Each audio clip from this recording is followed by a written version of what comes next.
Wray said the Bureau closed its background investigation on Rob Porter in January, weeks before the allegations were published.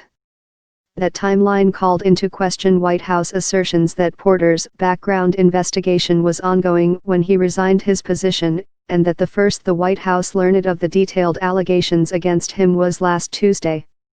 Porter had been serving with an interim security clearance while his background check was pending, the White House said, a common occurrence for officials in a government facing a backlog of hundreds of thousands of such reviews.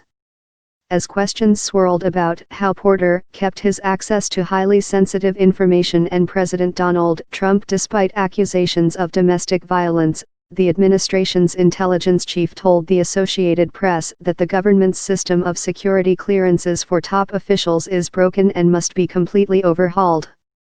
As for Porter, Wray said the FBI submitted a partial report on the investigation in question in March 2017 and a completed background investigation in late July. Soon after that, the agency received a request for a follow-up inquiry, and it provided that information in November, Wray said. He did not say who requested the follow-up. And then we administratively closed the file in January, and then earlier this month we received some additional information and we passed that on as well, he added without elaborating further. Wray said he was confident that the Bureau followed proper protocol in investigating Porter. We have to basically start with a clean sheet and say, what can we do better to make sure that we get the correct background info necessary to certify that someone should be working within our community and in the government? Coates said. But how can we do it in a way that doesn't leave us with hundreds of thousands waiting to be looked at and certified, with key slots open in various agencies? We have moved this to a very top priority because it is really undermining our ability to get the right people into the right place at the right time, the Director of National Intelligence added.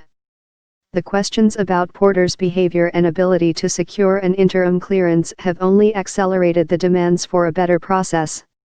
President Trump's White House has stressed that background checks are handled by the FBI and other intelligence agencies through the same process that administrations have relied on for decades.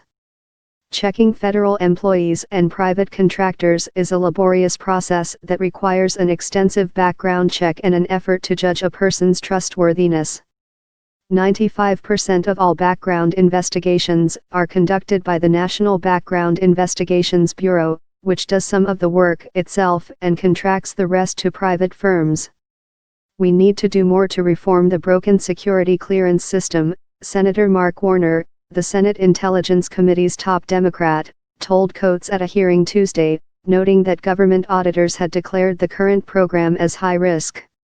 He said the inefficiency was costing us millions of dollars, and hurting efforts to recruit and retain intelligence officials.